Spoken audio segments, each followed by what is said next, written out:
ये रिपोर्ट आपने देखी, ये सच है कि किसी भी आपदा को रोका नहीं जा सकता और खासतौर पर उत्तराखंड में हमने कई आपदाएं झेली हैं जिनका जिक्र आपने इस रिपोर्ट में भी देखा। रैणी की आपदा, जोशीमठ हमने देखा, देहरादून के मालदेवता में आपदा को हमने देखा है और हाल ही में आई जिस तरीके से बद्रीनाथ के पास हिमस्खलन हुआ और जिसमें 46 लोगों को सकुशल निकाल लिया गया, लेकिन 8 जाने यहाँ पर भी चली गई। इन आपदाओं से हमने क्या सीखा, क्या सबक लिया, आने वाले वक्त में अगर आपदाएं आती हैं तो तत्परता कैसी हो, इसको लेकर सवाल हमेशा बने रहते हैं। हमारे मेहमान हमारे साथ जुड़े, इसी बात को लेकर आज चर्चा करेंगे और ये भी जानेंगे कि सबक लेने के बाद हम कितने यहाँ पर और ज्यादा सशक्त हुए हैं इन तमाम चीजों से, इन चुनौतियों से निपटने के लिए। स्टूडियो में हमारे साथ अनुपम जी मौजूद हैं, भारतीय जनता पार्टी से, आपका बहुत स्वागत है। हमारे साथ देवचंद उत्तराखंडी जी हैं, उत्तराखंड क्रांति दल से, आपका बहुत स्वागत है। और वर्चुअली हमारे साथ डॉक्टर त्रिलोक चंद जी जुड़े हुए हैं, पर्यावरणविद हैं। डॉक्टर साहब, आपका बहुत स्वागत है आज की इस चर्चा में। सबसे पहला सवाल देवचंद उत्तराखंडी जी आपसे कर लेता हूँ। सरकार ये कह रही है कि जो पिछली आपदाएं थी, रैणी की, जोशीमठ, मालदेवता, हरिद्वार में भी जल भरा हुआ था, तमाम आपदाओं को हमने देखा और उससे सबक लेते लेते हम आगे बढ़ रहे हैं। हाल ही में जो हिमस्खलन हुआ, 8 लोगों की जान चली गई, 46 लोगों को सकुशल निकाल लिया गया। क्या वाकई में जो पिछली आपदाएं थी, उन आपदाओं से सबक लेते हुए सरकार अपने आप को और सशक्त बना रही है उनसे चुनौतियों से निपटने के लिए? देखिए रवि जी, सबसे पहले मैं एक चीज़ बताऊंगा कि जो 46 लोगों की जान बची, उससे सरकार की तत्परता से वो जान बची, इसके लिए हम तो साधुवाद देते हैं। लेकिन जो 8 लोगों की जान गई, वो सरकार की घोर लापरवाही से उनकी जान गई, उसके लिए हम घोर भर्त्सना इनकी करते हैं। और अब आते हैं कि जो ये बात कर रहे हैं कि हमें हर जो आपदा आती है उससे कुछ लेसन करते हैं और उससे आगे हम काम करते हैं। कहीं पर भी ये अपना सरकार की एडवर्टाइजमेंट के अलावा कुछ नहीं करते हैं। बार बार केंद्र सरकार की सहायता से, केंद्र सरकार की सहायता से इन्होंने कहीं पर ये नहीं बोला कि हम भारतीय उन सैनिकों का आभार करते हैं जिन्होंने तत्परता दिखाई। हम आईटीबीपी के उन सैनिकों की तत्परता के लिए धन्यवाद करते हैं जिन्होंने काम किया। एसडीआरएफ और एनडीआरएफ का धन्यवाद करते हैं जो इन मुस्तैदी से काम करते हैं। कहीं पर भी इनका धन्यवाद नहीं हुआ जिन्होंने ग्राउंड में काम किया। अब आता हूं मैं, बात असली जो है, बार बार ये देखने में आता है कि जब जब एनजीटी के मानकों का पर ध्यान नहीं दिया गया तो किसी न किसी प्रकार की आपदाएं आती रहती हैं। और उन आपदाओं पर अगर हम एनजीटी के परमाणु के एनजीटी के हिसाब से काम करें तो इन आपदाओं को रोका जा सकता है। ये बिल्कुल आपने सही कहा कि जो प्राकृतिक आपदाएं हैं उनको रोका नहीं जा सकता। और आपको मैं याद दिला दूं, पिछले इन्हीं दिनों के एक डिबेट में जब बरसात में आकर आनन फानन में जो जहां पर पार्किंग नहीं होनी थी, ये और कई चीजों के जो नुकसान हुआ, उसको भी लोग आपदा क्या बोलते थे, आपदा से आई। नहीं, इन चीजों को वक्त रहते बचाया जा सकता है और इनके लिए सरकार की सूझबूझ, सरकार के अधिकारियों की सूझबूझ, इन सब के सूझबूझ से काम होता रहता है। हमने कई बार कई डिबेटों में आपके चैनल के माध्यम से बताया गया कि सरकार को ऐसा करना चाहिए, ऐसा करना चाहिए, ऐसा करना चाहिए। लेकिन इन सबको दरकिनार करके सरकार जो विकास की जो बात करती है वो बिना एनजीटी के मानकों पर, बिना अन्य मानकों के आधार पर सिर्फ विनाश की ओर ले जाती है। अभी आप जो जोशीमठ का जो बार बार दरकना, ये कोई प्राकृतिक आपदा को हम नहीं मानते, ये मानव रचित आपदा है जो जोशीमठ के जो दरक रही है, जो वहां की धरती। ऐसे ही जो वहां पर जो डैम का टूटना हुआ, वहां पर इंजीनियरों की लापरवाही है। वहां पर जो मानक रखे गए थे, जो मैं ये समझता हूं कि जिनको ठेका दिया गया है, वो लोग कोई भी इस मुझसे उन्होंने नहीं किया, वो आपके भ्रष्टाचार की भेंट के आपदा चढ़ी हुई है। ऐसे बहुत सारे मुद्दे हैं। छिलकारा की बात करें, उस पर हमने फतेह हासिल की। अगर 21 दिन के बाद और इतने दिन के बाद आप फतेह हासिल करें फिर बोले हम गए, अरे शुक्र उनको करो उनकी मौत नहीं आई थी, नहीं तो वो भी मौत के गले में जाते। पर कुल मिलाकर के इस जो घटनाक्रम में जो तत्परता आई है, उसका हमने ये जरूर कहा है कि भैया इसमें धामी जी स्वयं जब ग्राउंड में रहते हैं उसके लिए हम उनका साधुवाद करते हैं। लेकिन ये समझ में नहीं आता कि बाकी टाइम पर धामी जी के आपदा मंत्री, धामी जी के जो पर्यावरण मंत्री, धामी जी के और अन्य मंत्री जो यात्रा संबंधी मंत्री, वो कहाँ गायब हो जाते हैं? क्या धामी सरकार जो है वो वन मैन आर्मी है क्या? नहीं, वो सिर्फ और सिर्फ धामी जी जाते हैं और धामी जी दिल्ली सरकार की एक एडवर्टाइजमेंट करके लोगों के बीच संदेश छोड़ने की कोशिश करते हैं। तो मेरा ये कहना है कि आप जो है इसमें क्या कर सकते हैं, यात्राओं पर जो नंबर 1 बनने की होड़ आप कर रहे हैं, उनको रोककर उनको सिलसिलेवार उनको कर सकते हैं। उसके बाद पहाड़ पर जो अनावश्यक आप छेड़छाड़ बिना एनजीटी के हिसाब से करते हैं, उनको रोका जा सकता है। और उसके सबसे बड़ी बात यह है कि जो कार्य है जो कार्यों को आप करते हैं उन कार्यों के लिए कभी कभी और लोगों का, जैसे अभी मौसम विभाग की बात है, मौसम विभाग से शायद मशवरा लिया होता, काम पर मजदूरों को नहीं जाना दिया होता। तो ये क्या है, कहीं ना कहीं सरकार के जो प्रशासन है और जो ठेकेदार है उनकी मिली भगत है, उनको अपना ठेका टाइम पर पूरा करना, उनको मजदूरों को कोई लेना देना नहीं। अभी हमने एक सुझाव और दिया था कि ऐसे केसों में मजदूरों का पहले इंश्योरेंस करा देना चाहिए था। हो सकता है उसमें सरकार को भी लोड नहीं होता, इंश्योरेंस कंपनी में काम होता, और उन लोगों को, उनके घर वालों को, जो उनके पीछे जो 8 मजदूर जो अपने पीछे लोगों को छोड़ गए हैं, उनको कोई सुगम मुआवजा मिल सकता है। तीसरी और बात, हेल्थ सेंटर को रेफर किया गया, काश उन जगहों के नजदीक कोई अच्छा हॉस्पिटल होता जहां समय रहते उनको। वैसे तो 46 के 46 ठीक है, लेकिन अभी तक ऐसी घटना नहीं आई कि जो इलाज के दौरान खत्म हो गए, लेकिन ये कमी पहाड़ों में भी स्वास्थ्य के ऊपर भी देखी गई है। तो कुल मिलाकर के मैं ये कहना चाहूंगा कि कहीं ना कहीं आपदा का इंतजार सरकार करती है, जो कि नहीं करना चाहिए। ठीक है अनुपम जी, विपक्ष की अपनी बातें हैं, लेकिन सरकार का भी ये दावा है कि जो भी आपदा आती है उससे सबक लिया जाता है और उस सबक के बाद उसी तरीके की तैयारियां होती हैं। और उत्तराखंड में आपदाएं हमने बहुत देखी हैं। रैनी वाली जब आपदा आई थी तो उस दिन हम सबको याद है कि देहरादून और मैदानी जिलों में पहाड़ पर भी चटक धूप थी, अचानक से वो आपदा हम सबके बीच आ गई थी, यकीन नहीं हो रहा था कि ऐसा हो सकता है। 200 से अधिक लोग उसमें चले गए थे। हिमस्खलन अभी हाल ही में माणा में हुआ, 8 लोगों की इसमें भी जान चले गई, और ये बड़ा दुखद भी है क्योंकि किसी के परिवार के कमाने वाला चले गया है, उन 8 परिवारों के। सरकार सबक लेकर किस तरीके से अपने आप को मजबूत कर रही इन चुनौतियों से निपटने के लिए, और जो ये चुनौतियां हैं इसको लेकर बहुत सारे जो एडवाइस दी जाती है कि ऐसा किया जा सकता है, ऐसा किया जा सकता है, उसको लेकर भी आप लोगों की क्या तैयारियां हैं? धन्यवाद रवि जी। सर्वप्रथम तो मैं दुखी हूँ कि आज हमारे पहाड़ में फिर से कुछ मौतें हुई हैं, और ये बर्फ़ के दरकने से, या जिसको बोलते हैं अवलांच की वजह से कई सारी मृत्युएं हुई हैं। अब बात करते हैं, मैं सबको सांत्वना भी देता हूँ जिन लोगों के परिवार ने अपने कार्य करने वाले लोगों को खोया है जी। लेकिन बात करते हैं सवाल की, जो सवाल आप कर रहे हैं कि सरकार की क्या तत्परता है। देखिए, उत्तराखंड में जो दौर है ना, ये डिजास्टर्स का दौर बहुत समय से चल रहा है। अगर आप बोले कि केदारनाथ की जो आपदा थी, केदारनाथ की आपदा के समय में आपको ध्यान होगा कि फ्लाइट सर्विसेज कितने समय से चली थी, अगर आपको ध्यान हो। हेलीकॉप्टर की 6-6, 7-7 दिन के बाद में शुरू हुई थी। ठीक है, लोग उस जगह पर पहुंचने के लिए ही बड़ी मुश्किल से उन जगहों पे पहुंचे थे जहाँ पे कि एक्चुअल जहाँ से कि रेस्क्यू वर्क शुरू होना था। यहाँ तक कि जो एक खच्चर को जिसको बचाया गया था उसको होप नाम दे दिया गया था, इसी वजह से कि भाई वहां तक भी हेल्प पहुंची है, इसलिए उसका नाम होप दे दिया था।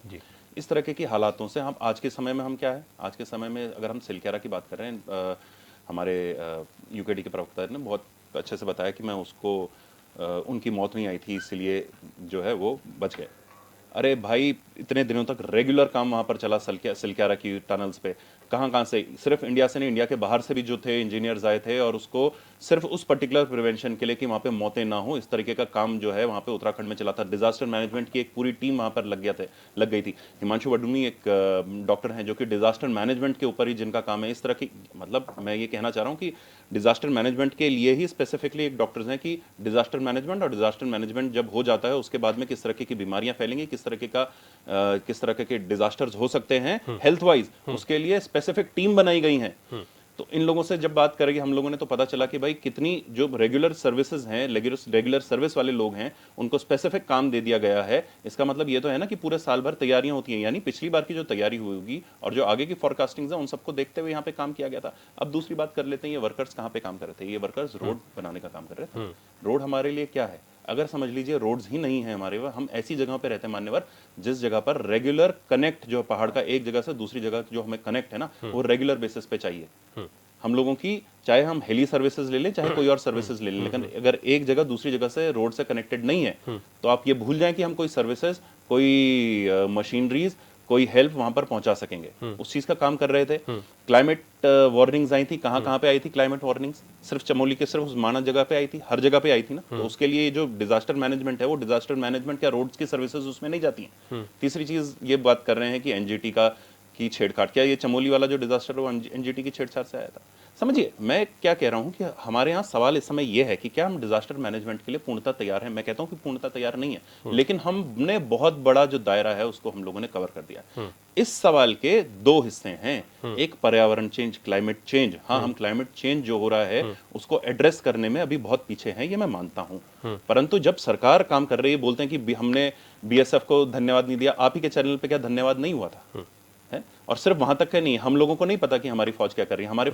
हमारी फौज में हमारे गांव के, हमारे घरों के लड़के नहीं है क्या? उन लोगों से हम फोन पे बात करके उन लोगों को रेगुलर, उनको जो हमसे छोटे उनको आशीर्वाद, जो हमसे बड़े हैं उन लोगों को धन्यवाद नहीं कर रहे हैं। रेगुलर ये चीजें चलती हैं। लेकिन जब सरकार का हिस्सा है तो वो सारे जो जितने भी प्रणालियां हैं वो सब सरकार का हिस्सा है। तो जब बात करी जा रही है कि सरकार ने इसमें सही काम किया है, अच्छा काम किया है, यानी हर वर्ग ने, यानी जिसके पास में इंफॉर्मेशन पहुंची है, जैसे कि अगर किसी मंत्रालय में भी पहुंची है तो वो मंत्रालय जो है वो सही काम कर रहा था। उसने बीएसएफ या इन सबको जो भी सुविधाएं पहुंचाने की बात थी, जो उसकी ड्यूटी थी, उसने वो ड्यूटी पूरी तरह से करी। अब बिना डेटा के आपने बोल दिया कि आपने सिर्फ कुछ वर्ड्स याद कर लिए कि एनजीटी ने ऐसा करा, एनजीटी की ये रिपोर्ट थी, कहां रिपोर्ट थी, कौन सी रिपोर्ट थी जिसकी वजह से ये चमोली वाला हादसा हुआ, ये इसके बारे में बात नहीं करेंगे क्योंकि कुछ शब्द रटे हुए हैं।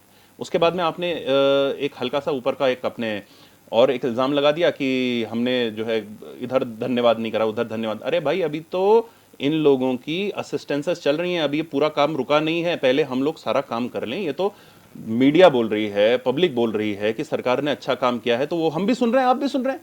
अभी सरकार थोड़ी ना बोल रही है, सरकार तो ये बोल रही है कि हम अच्छा काम कर रहे हैं। अगर गलत काम अच्छा, जैसे विपक्ष ने एक सवाल उठाया कि मौसम का यहाँ पर अलर्ट जारी था, ये किया जा सकता था कि जो लोग वहां पर बॉर्डर्स पर काम कर रहे हैं उन लोगों को उस दिन कहीं सुरक्षित स्थान पर पहुंचाया जा सकता? क्या ये भी संभव था कि वहां पर नहीं रहने देते? संभावनाएं हमेशा होती हैं, संभावनाएं हमेशा होती हैं। ये मैं क्या बात कर रहा हूँ, ये वॉरियर्स हैं जो ये वहां पर भी रोड बना रहे थे, ये भी वॉरियर्स ही हैं सर। और ये इसलिए सड़क नहीं बना रहे थे कि यहाँ से किसी 10 टनर ट्रक को सिर्फ कुछ टूरिस्ट को लेके जाना था।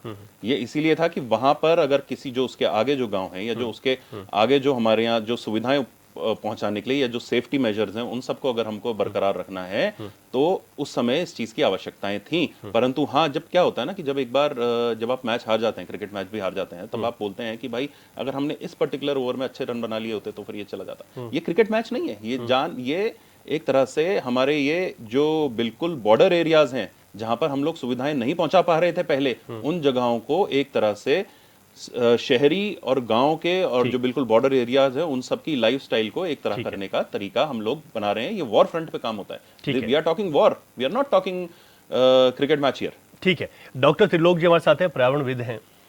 डॉक्टर त्रिलोक जी, क्योंकि सरकारें किसी की भी रही हो, उत्तराखंड की बात करें तो कांग्रेस, मौजूदा वक्त में भारतीय जनता पार्टी, लेकिन आपदाएं हमने तब भी झेली और आज भी वो आपदाएं आ रही हैं। सरकार का सिस्टम कितना मजबूत हो रहा है? और जो कह रहे हैं कि जो वो गैप था उसको कवर करने की कोशिश की गई है, आज हमारे पास अत्याधुनिक टेक्नोलॉजी है, जैसे कि हमने देखा भी इस रेस्क्यू में भी, यहाँ पर रडार के माध्यम से जो श्रमिक लास्ट में नहीं मिल रहे थे, 4 श्रमिक, रडार के माध्यम से उनको ढूंढने की कोशिश की गई थी, तब जाकर सफलता मिली। अब क्या टेक्नोलॉजी के दौर में हम उस तरीके से उस काम को कर पा रहे हैं? दूसरा, सरकार की जो कोशिशें होनी चाहिए वो कितनी और ज़्यादा होनी चाहिए इन चुनौतियों से निपटने के लिए? और एक महत्वपूर्ण सवाल है, क्योंकि आप पर्यावरणविद हैं, ये जो आपदाएं हैं, हम कहते हैं बार बार आपदाओं को रोका नहीं जा सकता, लेकिन क्या इन आपदाओं को भी रोका जा सकता है? इस पर भी विचार होना चाहिए। नमस्कार, जयमेर पहाड़ उत्तराखंड। बिल्कुल सही कह रहे हैं कि पर्वतीय अंचल हैं और प्रकृति ने जो पर्वतीय अंचल है उनको इस तरीके से बनाया गया है कि यहाँ पर हिमपात भी होगा। ये निश्चित तरीके से है कि जो परिवर्तन आएगा वो परिवर्तन में आना ही है जी। गर्मी है तो बारिश भी होगी, सर्दी है तो बर्फबारी भी गिरेगी। और बर्फबारी जब होती है उससे बचाव का हमको तैयार रहना चाहिए। आपदाएं 3 कंडीशन होती हैं। एक तो आपदा आने से पहले की, आपदा आ गई तो क्या हमें करना है, आपदा आने के बाद चली गई तो हमने क्या करना है। बिल्कुल। अभी जो जोशीमठ में घटना हुई है, दुखद घटना है। देवभूमि उत्तराखंड में इस तरीके की अगर घटनाएं होती हैं तो निश्चित तरीके से कहीं ना कहीं उसका संदेश पूरी दुनिया में अलग तरीके से जाता, क्योंकि ये जहाँ देवभूमि उत्तराखंड है वहीं एक पर्यटन हब के रूप में हमारे पर्वतीय अंचल हैं। जी जी। हमारे कई लोगों के इनसे रोजगार जुड़े होते हैं। कई युवाएं जो कि अपने रोजगार चलाकर अपने घर परिवार को चलाते हैं। और उस दृष्टि से ये उत्तराखंड की हर चीजें हमारे लिए बहुत महत्वपूर्ण होती है। जी। जो घटना घटित हुई, रवि जी, मैं आपको बताना चाहूंगा जी जी कि 2013 की जब आपदा आई थी तो मेरे दिल में एक शंका आई थी जी कि जो मोबाइल कंपनियां हैं, मोबाइल कंपनियों के आपने के आसपास अगर देखा होगा, जैसे मोबाइल आए तो कंपनी अपनी एडवर्टाइज किया करती थी, अपनी वैलिडिटी के बारे में एडवर्टाइज किया करती। हाँ बिल्कुल। तब हमने 2000 जैसे ही 13 की आपदा आई तो भारत सरकार को एक सुझाव दिया था कि जी मोबाइल कंपनियों के जो एसएमएस हैं, उस एसएमएस के माध्यम से जन चेतना की जागरूकता दी जाए, चाहे मौसम से संबंधित हो, हम्म चाहे हिमपात से संबंधित हो, हम्म। चाहे महामारी से संबंधित है। जी जी जी। और निश्चित तरीके से वो कारगर हुआ है, वो हुआ है। शुरू हुआ है। हाँ जब कोरोना काल में आया तो कई इस तरीके की जन जागरूकता कार्यक्रम हमारे इससे चलाए गई। जी इसी तरीके से अगर वहां पर ये सूचनाएं उपलब्ध हो चुकी थी कि ज्यादा हिमपात हो रहा है, भाई पर्वतीय अंचल है ना, जब बारिश होनी चाहिए थी, जब बर्फबारी होनी थी, तो तब हुई नहीं यहाँ पर। हाँ हाँ बिल्कुल। ये जलवायु का परिवर्तन का कारण है। जी और ऐसे स्थिति में जब बर्फबारी हुई है जी और बर्फबारी के साथ बारिश भी हो रही है, जी बारिश के साथ साथ हवाएं चल रही हैं, जी तो वो बहुत खतरनाक होता है, उससे कई जनधन की हानि होती है। जी और वो ठीक कंडीशन हमारे जोशीमठ में घटित हुई है। जी। इतना जरूर था कि समय रहते हुए, हम्म क्योंकि आज तकनीकी का जमाना है, कई हमारे पास ऐसे इंस्ट्रूमेंट है, उसके माध्यम से जब हमको सूचना प्राप्त हो चुकी थी हम्म कि मौसम बहुत बिगड़ रहा है, हम्म उन लोगों को सुरक्षित जगहों पर लाया जा सकता था। तो शायद जो हमारे यहाँ पर जो लोग घटित मरे हुए हैं, जी जी जी घटना में अपने शरीर त्याग चुके हैं, जी जी जी। वो घटना नहीं घटती। बशर्ते सरकार बहुत अलर्ट रही है। उत्तराखंड सरकार ही नहीं, भारत सरकार भी जी बिल्कुल चारों तरफ से हम सुन रहे थे, हर चीज देख रहे थे। तो वहां पर इस तरीके से कि पूरी सुविधाएं दी गई है। तो तंत्र कमजोर कहाँ रहा? जी हम सरकार को दोष इसलिए नहीं दे रहे कि सरकार हाँ अब देहरादून वाला व्यक्ति वहां नहीं जा पाता, हाँ लेकिन जो वहां पर सब परिस्थितियों को देख रहा था जी जी जी कि यहाँ पर इतनी तेज हिमपात होने वाला है जी। और हिमपात के साथ साथ जो है कि हवाएं चल रही हैं, हवाएं चलने के साथ साथ जो है कि यहाँ पर जो है कि बारिश हो रही है, जी जी जी। और वो कहीं ना कहीं जनधन की हानि कर रही है। ठीक है डॉक्टर तिलोक ऐसे ही जी, स्थिति डॉक्टर तिलोक में- जी मैं इसलिए रोक रहा हूं आपको, फिर मैं आप ही के पास आ रहा हूं, मैं आप ही के पास आ रहा हूं, चर्चा को हम जारी रखेंगे। यहां पर एक छोटा सा ब्रेक ले रहे हैं, उसके बाद डॉक्टर तिलोक जी पर ही जाऊंगा, इस बात को पूरा समझेंगे और फिर अपने पैनल के साथ बातचीत जारी है। ब्रेक के बाद एक बार फिर आपका स्वागत है। क्वेश्चन आवर में आज बहुत महत्वपूर्ण विषय पर हम चर्चा कर रहे हैं, जिस बात के जब भी हम आपदा कोई आती है अचानक से ही उत्तराखंड में, तो उसके बाद सबकी चिंताएं बढ़ जाती हैं, जैसे कि अभी हिमस्खलन हुआ माणा के पास और सबकी चिंताएं बढ़ गई। हालांकि 46 जिंदगियां बचा ली गई, लेकिन 8 लोगों ने यहाँ पर भी अपनी जान गंवाई है। एक बार डॉक्टर तिलोक जी आपके पास फिर से आ रहा हूँ। इस बीच हमारे साथ कांग्रेस से आशीष सैनी जी भी जुड़ गए हैं, कांग्रेस के वरिष्ठ नेता हैं। आशीष सैनी जी आपका स्वागत है, आऊँगा आपके पास। डॉक्टर तिलोक जी को सुन लेते हैं। डॉक्टर तिलोक जी, आपने बताया कि सरकार भी अपना काम करती है, साथ ही साथ आपने भी एक बात वो कही जिस बात का हम जिक्र कर भी रहे थे कि इस तरीके के अगर वहाँ पर चेतावनियां होती हैं तो उन चेतावनियों के दौरान हम क्या कर सकते हैं। जैसे आपने कहा कि अगर ऐसी चेतावनी थी तो जो लोग वहाँ पर काम कर रहे थे उन लोगों को सुरक्षित स्थान पर पहुंचाया जा सकता था। आप अपनी बात को पूरी कीजिएगा। तो वो अगर सुरक्षित जगह में आते तो ये जानने नहीं जाते, लेकिन ये है कि सरकार का हम साधुवाद करते हैं। जब भी ये पर्वतीय अंचल है, लगातार आप देख रहे हैं कि कितनी आपदाएं, चाहे हम केदारनाथ की आपदा करें, जोशीमठ की बात, बोधोत्सव की बात करें, ये पर्वतीय अंचल है। और पर्वतीय अंचलों के साथ साथ इसके 3 कारण होते हैं। जो भूस्खलन, जो हमारा जो ये हिमस्खलन हो रहा जी। है, हमारे ग्लेशियर टूट रहे हैं। एक तो इसमें जो होता है कि जो भूगर्भीय हलचल होते हैं, उन भूगर्भीय हलचलों के कारण ये कहीं ना कहीं कमजोर पड़ जाते हैं।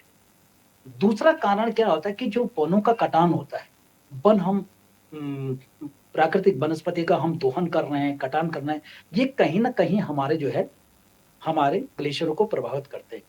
तीसरा कारण इसका ये है कि जो वर्तमान समय में हम देखते हैं जो जलवायु में परिवर्तन आ रहा है, वो जलवायु में भी परिवर्तन आने के कारण जो है ऐसी घटनाओं का जन्म होता है। जी। तो यहाँ पर जो प्राकृतिक आपदाएं हैं, क्योंकि आपदाएं 2 प्रकार के, प्राकृतिक आपदाएं, मानवकृत आपदाएं, लेकिन प्राकृतिक आपदाओं को हम रोक नहीं सकते हैं। लेकिन क्या प्राकृतिक आपदाओं से हम सावधान तो हो सकते हैं? हम उनसे सावधान बरत सकते हैं। हम ऐसा क्यों कर लेते हैं कि जब आपदा आ जाए, आपदा के बाद घटना घटित हो जाए, फिर उसके बाद तैयारी करते हैं। क्या आपदा आने से पहले हम इसकी तैयारियां नहीं कर सकते हैं क्या? जापान है जहां भूकंप के झटके लगते हैं, उन्होंने तो उस तरीके के अपने आप को ढाल दिया है ना, अपने घर ऐसे बना दिया है ना। जब हमें पता है कि हमारे पर्वतीय अंचल हैं, यहाँ बर्फबारी भी होगी, यहाँ ग्लेशियर भी टूटेंगे, यहाँ पर लोग कार्य भी करेंगे, हमारा सेना बहुत दूरस्थ क्षेत्र में उनको भी सुरक्षा मुहैया कराना है, तो क्या हम इनकी सुविधाएं क्यों नहीं कर लेते हैं? क्या आपदा के इंतजार में बैठे रहेंगे कि जब जन धन की हानि हो जाएगी तब हम सुरक्षित करेंगे? ये जरूर इस पर काम करना पड़ेगा। इसमें सरकार को यही सुझाव देना चाहूंगा जी जी। कि सरकार पे जो अच्छा काम करे, लेकिन वो थोड़ा सा पहले कदम उठाए इस पर। अगर जो मानव जनित घटनाएं हैं उनको रोकिए, अगर वो घटनाएं हमसे जितनी रोक सकते हैं, हम जलवायु में परिवर्तन को तो रोकें। आए दिन वनों का विनाश कर रहे हैं, आए दिन पूरे जंगलों को सब पूरा काट दे रहे हैं, वनाग्नि जैसे घटनाओं का इसका प्रभाव कहाँ पड़ेगा? हम तो उत्तराखंड है, हमारे तो खेत खलियान जो है कि इस बारिश से टिकी हुई होते हैं, रुकड़ भूमि के हमारे खेत खलियान होते हैं। अगर भारत सरकार के माध्यम से हमें राशन नहीं दिया जाता तो आज पर्वतीय अंचलों की स्थितियां बहुत बिगड़ जाती। हम तो धन्य करते हैं भारत सरकार का भी कि जो गरीब लोग हैं, जो पहाड़ी अंचलों में खेती का काम क्या करते थे, जहां बंधनों का आतंक हो गया है, जहां जंगली जानवरों का आतंक हो गया है, खेत खलियान में जंगली सुअर जो कि कुछ अनाज नहीं रख रहे हैं, उनका जीने का एक सहारा भारत सरकार ने तो दिया है कि भाई वो उस तरीके से कर पाए। तो निश्चित तरीके से हम लोगों को तो कह सकते हैं, लेकिन सरकार को ऐसे कार्य योजनाएं बनाने चाहिए कि ताकि अगर कोई प्राकृतिक आपदाएं आती हैं, उस प्राकृतिक आपदा के आज साधन है, रडार के माध्यम से खोजने की जरूरत क्या थी? रडार के माध्यम से हम ये भी कर सकते हैं कि भाई बहुत ज्यादा बराबर है, उनको लाइए, उनको सुरक्षित स्थान पर लाइए, तो वो बच सकते थे। लेकिन जो घटना घट चुकी है, सरकार निश्चित इसको संज्ञान लेती है। इतने आपदाएं यहाँ पर झेल चुके हैं हमारे उत्तराखंड सरकार, आत्मिक सुरक्षा यहाँ पर पूरा महकमा लगा रहा है, चाहे भारत सरकार की बात करें या उत्तराखंड सरकार की बात। साधुवाद देना चाहूंगा और एक सुझाव भी देना चाहूंगा कि ये कार्य थोड़ा सा अब जो है कि पहले करे तो निश्चित तरीके से जनधन की हानि रुकेगी। ठीक है सर।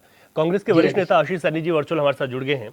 आशीष सैनी जी, जो हम बात करें, अगर मुख्यमंत्री पुष्कर सिंह धामी की ही बात की जाए तो उनके समय में भी तमाम तरीके की हमने इस तरीके की आपदा देखी। जोशीमठ, देहरादून मालदेवता, उधम सिंह नगर, हरिद्वार में जल भराव, और ये तमाम चीज़ें रही हैं। केदारनाथ की आपदा भी हमने हाल ही में देखी जुलाई में, जहाँ पर 1 महीने तक यात्रा प्रभावित हो गई थी। अब इससे पहले बात करें तो रैणी, तब त्रिवेंद्र सिंह रावत थे। रैणी की आपदा हमने देखी, 200 से अधिक लोग चले गए। अभी हाल ही में फिर हिमस्खलन हुआ और माणा में हमने देखा कि 8 लोगों की जान चली गई, 46 जिंदगियों को बचा लिया गया।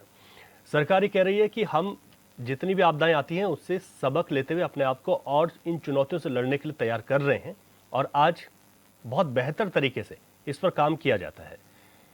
क्या कहना है कांग्रेस का? देखिए, एक तो उत्तराखंड में जो दुर्गम क्षेत्र है वो दुर्गम अब 2 कारणों से है। एक तो प्राकृतिक आपदाओं से प्रभावित, और दूसरा जो क्योंकि वहाँ पर अगर कोई समस्या हो भी जाए तो वहाँ पहुँचने में और वहाँ से आने में अनेक समस्याओं का सामना करना पड़ता है।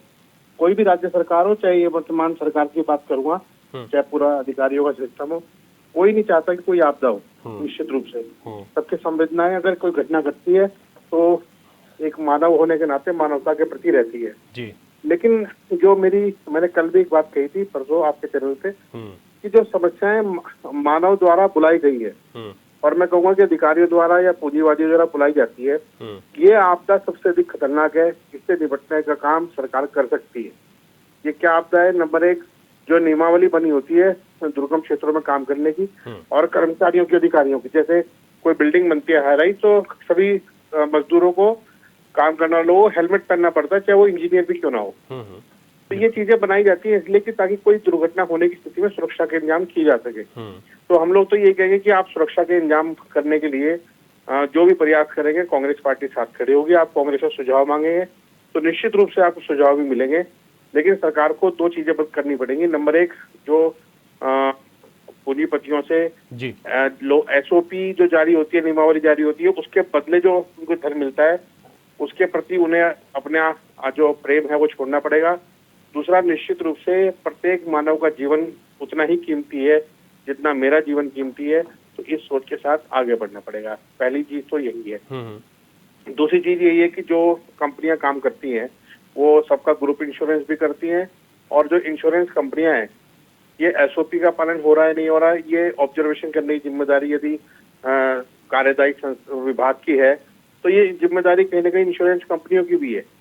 तो राज्य सरकार भी उनको ये एडवाइजरी जारी करे कि निश्चित रूप से उन नियमों के पालन के संबंध में वो अपना दृष्टिकोण भी रखें, और अगर वो नजर बना के रखेंगे तो ज्यादा अच्छा बेहतर माध्यम हो सकता है। खाली इंश्योरेंस करना और बाद में क्लेम को रिजेक्ट कर देना, यही इंश्योरेंस कंपनियों का काम उत्तराखंड में रह गया है, जिससे बड़ी समस्या है। अब दूसरी चीज क्या है कि जो ये अनऑर्गेनाइज सेक्टर में जो काम करने वाले मजदूर हैं, जो कॉन्ट्रैक्टर के पास काम करते हैं, इनको ऑर्गेनाइज किया जाए और इस बारे में एक जागरूकता अभियान भी चलाया जाए। कहीं कोई समस्या हो तो देखो, ये लोग भी तो जो वर्कर्स हैं, ये भी तो अपनी समस्या को उठाने का काम करें, थोड़ा थोड़ा, चाहे आग्रह के रूप में करें या मांग के रूप में करें, लेकिन करें जरूर। अपनी सुरक्षा को महत्व दें, क्योंकि बहुत सी दुर्घटनाएं जब हो जाती हैं तो सिवाय हाथ मलने के कुछ नहीं बचता। अब इस सरकार से केवल यही अपेक्षा कर सकते हैं कि जो तमाम चीजें, जो तमाम गलतियां की हैं, उनका पुनरावृत्ति ना हो, और वर्तमान में जो भी निर्धारित नियमावली है, यदि उसमें कहीं संशोधन की आवश्यकता भी है तो वो भी किया जाए। राज्य सरकार की जिम्मेदारी है कि मजदूर के हित में जो योजना बनाते हैं या जो कानून बनाते हैं उसका सख्ती से पालन हो। किसी भी स्थिति में यदि उसका उल्लंघन भी होता है, दुर्घटना की बात नहीं कर रहा हूँ मैं सर, उल्लंघन की बात कर रहा हूँ, अगर उल्लंघन भी होता है तो इमीडिएट वो कंपनियां ब्लैक लिस्टेड हो जानी चाहिए उत्तराखंड से, जो मजदूरों के जीवन से, और कोई समझौता करने वाली कंपनी को उत्तराखंड में काम करने की अनुमति ना मिले। ये जिम्मेदारी राज्य सरकार की है, मुख्यमंत्री जी की है। ठीक है, नहीं ठीक बात है। अगर ऐसा होता है, ये कार्रवाई हो भी, तो जो कंपनियां यहाँ पर काम कर रही हैं वो खासतौर पर सजग रहेंगी, पुनरावृत्ति नहीं होगी इन चीज़ों की। अनुपम जी, कुछ सवाल ये है कि हम जब इस तरीके का एक अलर्ट सबके सामने होता है तो जो कंपनियां काम कर रही हैं उन लोगों के आज कितनी ज़रूरत है कि उनको ये बताया जाए कि ऐसे अलर्ट पर उस वक्त अगर 1-2 दिन या 3 दिन का जो अलर्ट है वहाँ पर काम ना हो तो कोई बहुत बड़ा नुकसान नहीं होगा, उस दौरान उनको सुरक्षित स्थान पर ले जाया जा सकता है। दूसरा, और पर्यावरणविदों से भी हमने बात की, जिससे डॉक्टर तिलोक जी ने बताया कि उनके पास ऐसे उपकरण होने चाहिए कि अगर ऐसा एवलॉन्च आता है, हिमस्खलन होता है, तो वो खुद सुरक्षित वहाँ से बाहर निकल पाएं। ट्रेनिंग भी उनकी होनी चाहिए, क्योंकि कई जगह जैसे कि हमने बॉर्डर रोड ऑर्गेनाइजेशन के अंडर में लोग काम कर रहे थे, हो सकता है कि इतनी ट्रेनिंग उन लोगों को ना हो कि आपदा से कैसे निपटे, तो उन लोगों की भर्तियां हों वहाँ पर कि जिनके पास पूरी ट्रेनिंग हो, ताकि वो भी खुद अपने आप को सुरक्षित बाहर निकाल सकें। तो इस सिस्टम पर काम करने की आज बहुत बड़ी आवश्यकता है, जिस बात को कांग्रेस भी कह रही है और विपक्षी दल भी कह रहे हैं। बिल्कुल सही कह रहे हैं, और मैं बिल्कुल इसका पूर्ण समर्थन करता हूं। जैसा कि मैंने आपको पहले भी बताया, जो भी आपके चैनल में भी जब भी बात हुई है, हम जब भी देखिए, हम आगे कैसे बढ़ते हैं, हम आगे ऐसे ही बढ़ते हैं जब आप लोगों के कुछ सुझाव होते हैं तो उन चीज़ों को जोड़ के एक वो बनाया जाता है, एक प्लान बनाया जाता है, उसी प्लान के तहत आगे काम होता है। जैसा आपने पहले भी देखा था, चाहे वो फॉरेस्ट फायर की बात रही हो, चाहे इससे पहले आपदा की बात रही हो, और जैसा कि डॉक्टर साहब ने बोला है, त्रिलोक जी ने बोला है, यकीनन वो एक बहुत इंपॉर्टेंट बात है। यूकेडी के प्रवक्ता जो हैं वो भी मैं नोट करता रहा, और साथ में आशीष भाई जो हैं उन्होंने भी जो बात करी है बिल्कुल सही बात करी है। लेकिन मैं कुछ चीज़ें और इसमें ज़रा जोड़ना चाह रहा हूँ। देखिए, पहली बात तो यह है कि जब हम जिस इंस्ट्रूमेंट्स की हम बात कर रहे हैं, जो इंस्ट्रूमेंट्स इस तरह के हैं, ऐसा नहीं है कि नहीं है, लेकिन जो प्रिंसिपल इंस्ट्रूमेंट्स होते हैं, ये इनकी जो कैपेसिटी ऑफ एफिशिएंसी है ना, जो जिसको हम बात करते हैं, वो उतनी बेहतर नहीं है। अब जैसे अब जो वर्कर्स आए बाहर बच के, उनसे जो अब बातचीत हुई, आपके चैनल में भी चली, वो बता रहे थे कि हम लोग गाड़ियों से निकल रहे थे, लेकिन हमारी रफ्तार निकलने की उतनी नहीं थी जितनी की अवलांच की थी, राइट? ये बात हुई है ना। तो क्या हुआ कि वो उस जगह पर थे जहां से कि उनको सेफ पैसेज की उम्मीद थी। हैविंग सेड दैट, ये बहुत जरूरी है कि वर्कर्स और ये जो ठेकेदार, अब क्या हुआ, ठेकेदार ने उस दिन क्या इन्फॉर्मेशन, ये तो क्लियर है ना कि वो लोग वहां पे थे, लेकिन ये जब ये बचाव कार्य हो जाएगा तो उनसे ये इन्फॉर्मेशन ली जाएगी और उसके बाद सख्त कानून और उसके बाद में बनते ही हैं। बिल्कुल बिल्कुल। क्या होता है कि पहले लोगों को एक जनरल आइडिया होता है, और एक जनरल हंटर कभी पहले शुरुआत में नहीं मारा जाता है कहीं पे भी, इसलिए क्योंकि वो सरकार का ही हिस्सा है वो लोग भी, है ना। कौन? जो ये वर्कर्स हैं वो भी सरकार का हिस्सा है ना। जो मैं हूं, मैं भी सरकार का हिस्सा हूं, आप भी। जब एक बार सरकार फॉर्म हो जाती है, सब सरकार का हिस्सा होते हैं। लेकिन उतने ही सख्त कानून कितनी सख्ताई से चलेगा, मैं ये मान के चलूं कि एक माँ अपने बेटे को ये एक दिन पूरे दिन भर खाना ना देगी, मैं मान नहीं सकता, है ना। लेकिन अगर ऐसा हो रहा है, कहीं पर मुझे पता चलता है, तो उसके बाद उसका कानूनी व्यवस्था उसके लिए बनती है। लेकिन ये बहुत ज़रूरी है, बहुत अहम है, मैं इसकी पूर्णतः मैं इसमें मानता हूँ। दूसरी बात हम ये कहना चाह रहे हैं कि देखिए, कुछ चीज़ें जो पर्यावरण में जो चेंजेस हुए हैं, और मैं खुद एफॉरेस्टेशन के ऊपर और डिफॉरेस्टेशन के ऊपर कई बार जो है वो आपके साथ ही लड़ चुका हूं और मैं उसके पक्ष में ही हूं कि इस तरह का डिफॉरेस्टेशन नहीं होना चाहिए। और उसी की वजह से क्या सरकार ने एक बहुत बड़ी ड्राइव भी करी थी, चाल खाल बनाना, प्लांटेशंस करना, अलग अलग जगहों पे फेल्ड प्लांटेशंस को वापस रीप्लांटेशन करना। और आपने देखा होगा मुख्यमंत्री धामी जी बड़े नाराज भी हुए थे जहां जहां पे प्लांटेशंस जो है वो फेल हो गए ना। परंतु इसका मतलब ये नहीं है कि केवल सरकार या हम सिर्फ एक कुछ मिनिस्टर्स का और कुछ जो सरकारी रूप से जिनको पैसा मिलता है उनको हम ये काम करें। हम लोग स्वयं भी ये काम कर रहे हैं, जैसे कि हरेला हम पूरे साल भर हम बना रहे हैं। तीसरी चीज हुई ड्राई विंटर्स। अगर आपने नोटिस किया होगा कि जो ये हमारी ड्राई विंटर्स थी, अगर हम माने जनवरी 1 से लेकर फरवरी 15 के आसपास में जितनी रेनफॉल अपने को मिलती थी, हम लोगों को जितनी रेनफॉल मिलती थी वो करीब 75.7 के आसपास में थी, लेकिन इस बार जो है वो 6.9 mm के आसपास आ गए। तो आप डिफरेंस देख रहे हैं कितना डिफरेंस था, है ना। मतलब 91% से लेकर हम 48% तक हम लोग गिर गए। लेकिन क्या होता है, फरवरी 27 से 24 आवर्स के अंदर हम 37.1 mm रेनफॉल यानी 1339% के आसपास, या मतलब और भी उसमें कई सारे फैक्टर्स थे जो ये जितनी मैं वो कर रहा हूँ, लेकिन इतना हमारा रेनफॉल का वो बढ़ा, एकदम से बढ़ा। तो उसकी वजह से भी कई सारी चीजें होती हैं। और अभी हम जब बात कर रहे थे, अभी ब्रेक था, तो ये हमारे प्रवक्ता उत्तराखंड क्रांति दल डेमोक्रेटिक, वो बिल्कुल सही बात कर रहे थे, जो कि उनका अपना एक्सपीरियंस भी उन्होंने बताया भी कि भाई जो ग्लेशियर्स का फॉल होने का एक पर्टिकुलर कई सारे रीजंस होते हैं। उसमें ये भी होता है कि जो नई बर्फ जो पड़ रही है और जो पुरानी बर्फ वो आपस में मैच जब नहीं कर पाती है तो कई बार उसकी वजह से भी स्लाइडिंग्स होती हैं। लेकिन स्लाइडिंग इतनी भयंकर हो जाना, इसमें कई सारे फैक्टर्स इन्वॉल्व हैं, जिसमें कि मानवकृत समस्याएं भी हैं।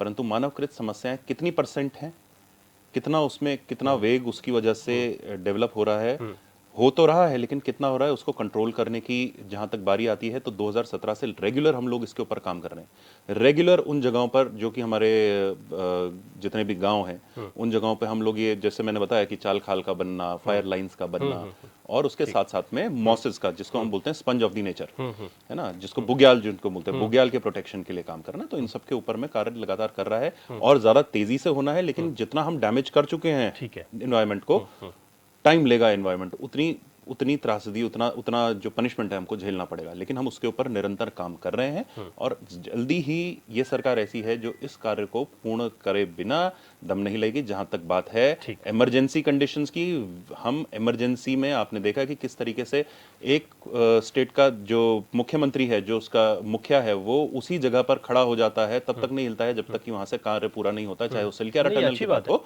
चाहे यहाँ की बात हो। और इसी तरीके से हम लोगों को भी उम्मीद रहती है कि हम लोगों को आगे किस तरीके से कार्य करना है। देवचंद उत्तराखंडी जी, आप भले ही उत्तराखंड क्रांति दल के एक नेता के तौर पर यहाँ पर हैं, लेकिन आप आर्मी में रहे और मुझे लगता है कि उससे आप एक बेहतर आकलन या उसको बता सकते हैं। जैसे एक बात हो रही है कि भाई हमारे जो बॉर्डर्स पर जो लोग काम कर रहे हैं वहाँ पर आपदा आ सकती है, एवलॉन्च हो सकता है, अचानक से होता है। जैसे कि इस वाले एवलॉन्च में जो कुछ जानकारी मिली कि 3 बार वहाँ पर ये एवलॉन्च हुआ, पहले थोड़ा सा आया, फिर उसके बाद फिर एक बार बहुत तेज़ी से आया। तो इन लोगों को यहाँ पर बिल्कुल भी वक्त नहीं मिला आपको खुद को संभालने का या वहाँ से निकल जाने का।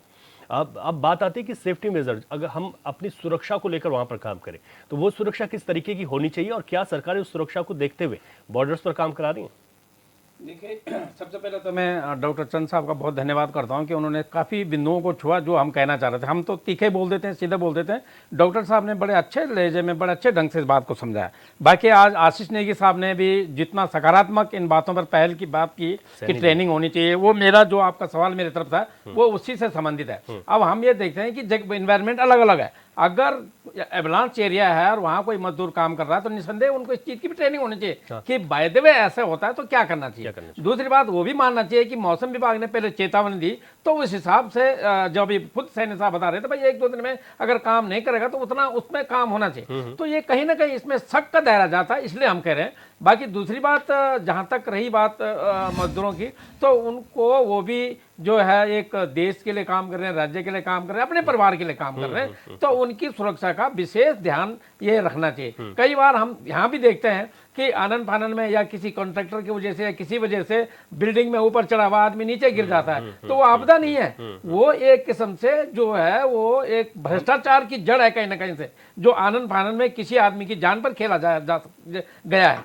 तो इसीलिए मैं आज जो अनुपम जी ने बहुत सारे सकारात्मक बात उसमें लिया, उन्होंने अन्य वक्ताओं की तरह, अन्य की तरह ये बात नहीं करी। लेकिन एक बात जो उन्होंने कही कि क्रिकेट मैच नहीं है, लेकिन अगर आपने जब क्रिकेट मैच से इसको जोड़ ही दिया तो मैं आपको एक जवाब दे दूं कि भाई बार बार 9 बॉल फेंकने वाले आदमी को अगला ओवर नहीं दिया जाता है। तो आप भी अगर सबक वास्तव में इन घटनाओं से सबक लेने की बात करते हैं तो आगे आने वाले जो सुझाव विपक्ष वाले देते हैं या पर्यावरणविद देते हैं या एनजीटी वाले देते हैं, जो भी देते हैं, उनको साथ लेकर के आप विकास का काम करने का काम करें। अन्यथा हमारा तो सीधा सीधा कहने की बात यह है कि जोशीमठ जैसी जगह में, जिसको आज आप लोगों ने सिर्फ नाम बदल करके उसकी आपदा का बोल दिया, हमने ठीक कर दिया, तो वो जो ज्योतिर्मठ करने से काम नहीं चलता, उनकी वो क्यों दरक रहा है उस पर विचार करो और उसको रोकने की कोशिश करें। तो हम हमेशा इस बात सकारात्मक रहते हैं और इस घटना में भी जितना जल्दी उन्होंने काम किया उसके लिए हमने साधुवाद पहले भी दिया है। लेकिन हमारी संवेदना उनके साथ है जो 8 आदमियों को हम बचा नहीं पाए, कहाँ फेल हुए, इसका ये आंकलन करें और आने वाले इन्हीं जगहों पर और भी जगहों पर काम करें। अब आपको एक बात बता दें कि अभी हमने जोशीमठ या माना की बात कर रहे हैं, यहाँ पर लगातार जो है वर्तमान सरकार द्वारा जो ऋषिकेश से लेकर के देहरादून तक और उसके बाद फिर राजपुर रोड और कई रोडों पर पेड़ काटने की बात हो रही है। एक तरफ अभी डॉक्टर साहब ने ग्लोबल वार्मिंग की बात खुद पंत जी ने भी करी, हम भी कर रहे हैं, सभी कर रहे हैं, तो उसको हम अभी क्यों नहीं देखें कि भाई ये जो हमारा विकास है, चाहे हम 10 मिनट ऋषिकेश लेट पहुंचे कोई बात नहीं, लेकिन पेड़ काटकर इस सुगमता को बढ़ाने के लिए हमें नहीं चाहिए, क्योंकि ये आने वाले जो आज से 40 साल के बाद ये बहुत हमारे लिए दुखदायी होगा। आज ही मैं आपको उदाहरण देता हूँ, जब मेरी आज उम्र 63 साल हो गई, जब हम बोलते थे कि इस गदरे को कभी हम पार नहीं कर सकते थे, हमारे बच्चे विश्वास नहीं कर रहे हैं, क्या पापा जी आप भी सट्टा मार रहे हैं, ये गदरे में पानी कभी भी ना रहा होगा। और आने वाले 70 साल के बाद अलकनंदा नदी पर जो बताएगा वो यही बताएगा यहाँ कभी नदी थी, वो काम नहीं होगा। तो इन चीजों को रोका जा सकता है ना सर। तो रवि जी, हमारा कहने का मतलब ये है कि हम आगे विजन करें, इसको फोरकास्ट विजन करें कि आगे क्या हो सकता है, इसको कैसे रोका जा सकता है। रवि जी, महत्वपूर्ण बात है। डॉक्टर त्रिलोक जी, क्योंकि यहाँ पर सुझाव बहुत महत्वपूर्ण हो जाता है, मुझे तो लगता है कि जैसे आप जैसे जो लोग हैं उनके साथ बैठकें होनी चाहिए गवर्नमेंट की, जो सुझाव है उसको शामिल करना चाहिए।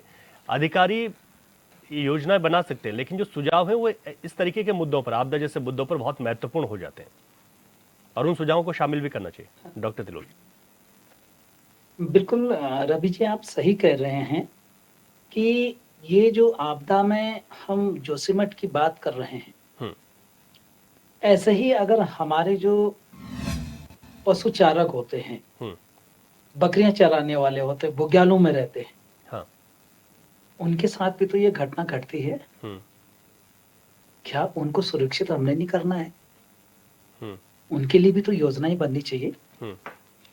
पर्वतीय अंचल के विकास के लिए ये उत्तराखंड बना है ताकि यहाँ की प्राकृतिक संपदा बची रहे, हमारे हर व्यक्ति को यहाँ पर रोजगार मिले, हमारे प्राकृतिक संसाधन बचे रहने के साथ उनका उपभोग हमारी आने वाली पीढ़ी कर सके। यही तो परिकल्पना थी हमारे उन लोगों ने जिन्होंने शहादत दी है इस प्रदेश को बनाने के लिए। बिल्कुल। और आज उस दिशा की ओर हमको जाना चाहिए, क्योंकि योजनाएं पर्वतीय अंचलों से ही शुरू करना चाहिए, क्योंकि ये पर्वतीय राज्य है और पर्वतीय राज्य का विकास, पर्वतीय राज्य की योजनाएं पर्वतीय ग्लेशियरों को लेकर के, पर्वतों के पहाड़ियों को लेकर के, हिमालय की जड़ पे कौन आदमी बसे हुए हैं, कौन वहां पर खेत खलियान का काम कर रहे हैं जी, कौन पशुचारण का कार्य कर रहे हैं, ऐसे चीजों को लेकर योजना बननी चाहिए।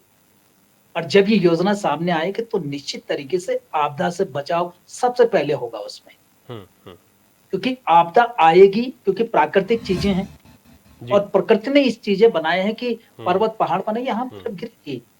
बस दुर्भाग्य यह रहा कि यहाँ पर जो जलवायु में परिवर्तन आया, जो बारिश जिस समय होनी चाहिए थी, जिस समय बर्फबारी होनी चाहिए थी, उस समय हो नहीं पा रही। अगर उस समय होती ये घटना तो मैं कह सकता रवि जी और ज्यादा जो है कि जन धन की हानि करता, क्योंकि पाला गिरता, पाला गिरने से जो है कि जो बर्फ की लेयर बनती, नीचे मजबूत लेयर बनती, पाला गिरने से ऊपर से बर्फबारी होती, वो और हार्ड होता। जैसे ढलान क्षेत्र में वो गिरता तो न जाने कितना तबाह करके और कहां कहां तक वो जाता, हम कह नहीं सकते उसके बारे में।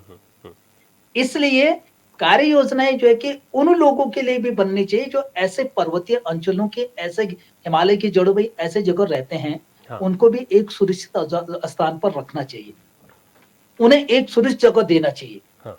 हम तो सरकार को यही एक सुझाव देना चाहेंगे हम्म, कि चाहे भूस्खलन वाला क्षेत्र है, हम्म, चाहे नदी किनारे वाला क्षेत्र है, हाँ, चाहे हिमालय में बसे हुए लोगों का क्षेत्र है, हम्म, अगर वहां जनधन की हानि की संभावनाएं हैं हाँ, तो निश्चित तरीके से उनको दूसरी जगह जो है कि माइग्रेट कर देना चाहिए, तभी जाकर के वो लोग सुरक्षित रहेंगे।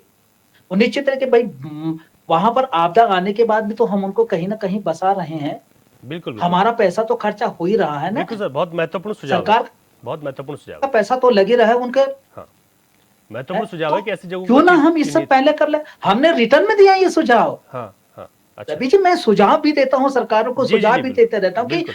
ऐसे चीजों का ग्राम स्तर पे पटवारी हैं, प्रधान है, वो अपने जगह को चिन्हित करके दे देना यहाँ सरकार के सामने, ये जो कि संवेदनशील एरियाएं हैं आपदा की दृष्टि से, सरकार पहले से काम करेगी। हमारे निचले स्तर की बॉडी को इस पे काम करने की जरूरत है। जरूरत है ऐसे ऐसे और ऐसे जिस सुझावों दिन को निचले शामिल स्तर के करना चाहिए। लोगों ने हाँ, इस पे काम करना शुरू कर दिया, हाँ। तो सरकार के सामने एक छट करके एक बहुत अच्छी कार्य योजना जाएगी जो सबके लिए सुरक्षा मुहैया कराएगी। बिल्कुल ठीक बात है सर। वो जिम्मेदारी हमारे क्षेत्र के लोगों को हाँ, लेनी पड़ेगी। बिल्कुल बिल्कुल, बहुत बहुत सही बात आपने कही कि ऐसी जगहों को भी चिन्हित किया जाना चाहिए ताकि आपदा का इंतजार ना किया जाए। तीनों पॉलिटिकल पार्टी से फाइनल कमेंट शॉर्ट में ले रहा हूँ, अनुपम जी। मैं बस शॉर्ट में बताना चाहता हूँ कि जैसे कि दो तीन चीज़ें रह गई थी, देवचंद उत्तराखंडी जी ने बोला था इंश्योरेंसेस की, तो सर इंश्योरेंसेस की व्यवस्था हर ठेकेदार जो भी कॉन्ट्रैक्ट्स में लेके आता है उसमें रहती है। और अगर ऐसी कोई भी सिचुएशन होती है जिसमें कि ऐसी कोई भी परिस्थिति मिलती है जिसमें कि उनके इंश्योरेंसेस नहीं है तो उसके ऊपर स्ट्रिक्ट एक्शन होता है और जो सरकार है वो उसके लिए हमेशा उत्तरदायी रही है और रहेगी। स्ट्रिक्ट एक्शंस, हाँ स्ट्रिक्ट एक्शंस होंगे। अभी पहले हम इससे उभर जाएं, इन लोगों को पहले हम प्रोटेक्ट कर लें, जो वहाँ पे नुकसान हुआ है उसको हम लोग प्रिजर्व कर लें और उसके बाद में स्ट्रिक्ट एक्शंस भी, अगर कहीं पे फेलियर हुआ है किसी की वजह से ये जाने गई है तो उसके ऊपर वो होगा।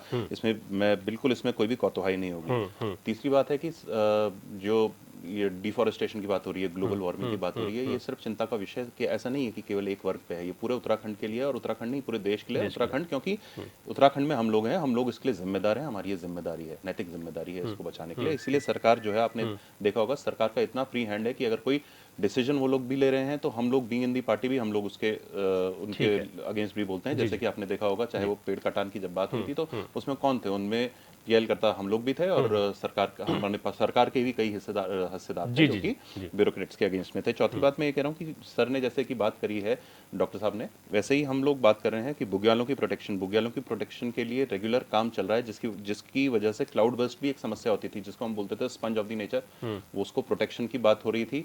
वो पहले कई जगह कई सालों तक सिर्फ होती रही, लेकिन अब उसके ऊपर कार्यान्वित हम लोग चल रहे हैं, कर रहे हैं। हायर ऑल्टीट्यूड्स में ह्यूमन हीट का रिडक्शन के ऊपर भी काम चल रहा है। और साथ ही साथ जैसे कि सर ने बोला सुझाव की बात, आप भी बात कर रहे थे, सर भी बात कर रहे थे, सुझावों की बात ये रही तो जैसे डॉक्टर साहब के तो सुझाव रेगुलर रहते ही हैं, साथ में जैसे चंद्र प्रसाद जी हैं, कल्याण सिंह मैथी जी हैं, सबके भी सुझाव रहते हैं और इसी के बेसिस पे जो है आगे की तरफ, और ऐसे कई साइंटिस्ट भी हैं जिनके सुझावों के बेसिस पे आगे की रणनीतियां और आगे के जितने भी आप डिक्लेरेशंस आप देखते हैं, वो ऐसा नहीं है कि वो सिर्फ हम लोगों के बेसिस में, वो इन लोगों के सुझाव जो रहते हैं उसमें निरंतर रहते हैं। ये हिडन फोर्सेस हैं पीछे जिसकी वजह से ये सारे चेंजेस होते हैं और कई सारे चेंजेस हैं शायद वो लोग भी नहीं बताते, जो उन्हीं के सुझाव के ऊपर कार्य। ठीक है, देवचंद उत्तराखंडी जी। बिल्कुल, मैं तो कहूँगा कि जहाँ पर भी जो पहले काम होता है वैसे सारे बात सबने बता दी है, पर जो अभी मेरे को पहले जो बीजेपी के प्रवक्ता बोल रहे थे कि कहाँ है वो रिपोर्ट, कहाँ है क्या, तो मेरा यह जहाँ पर भी जो कार्य हो रहा है पहले प्रॉपर वहाँ से साइंटिस्ट, पर्यावरणविद और वाडिया इंस्टीट्यूट जो भी वहाँ पर इन्वॉल्व होते हैं, इन सभी विभागों का समन्वय बात में करता रहता हूँ, समन्वय बनाकर काम किया जाए,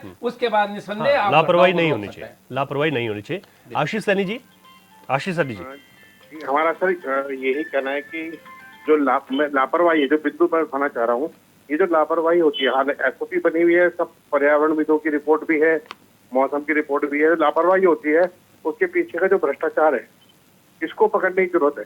ऐसा क्या कारण है, क्या उसमें चाहे कोई आर्थिक बेनिफिट हो कंपनी के या कुछ भी हो कि वो ऐसे नियमों का पालन नहीं करते, तो उस पर थोड़ा सा नजर बनाए तो निश्चित रूप से जो असली समस्या है उस तक पहुंच सकेंगे और समाधान कर सकेंगे। नहीं, ये बात भी महत्वपूर्ण है विपक्ष की कि अगर ऐसा है तो इस पर भी कार्रवाई होनी चाहिए ताकि जो कंपनियां वो पूरी तरीके से तत्परता से, सजगता से और ईमानदारी से नियमों के अनुसार कार्य करें।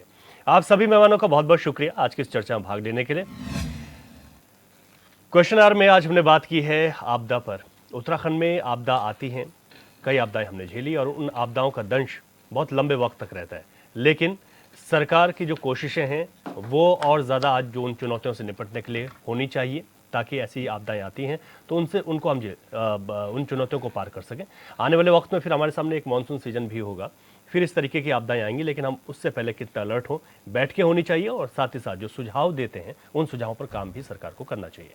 क्वेश्चन आवर में इतना ही। नमस्कार।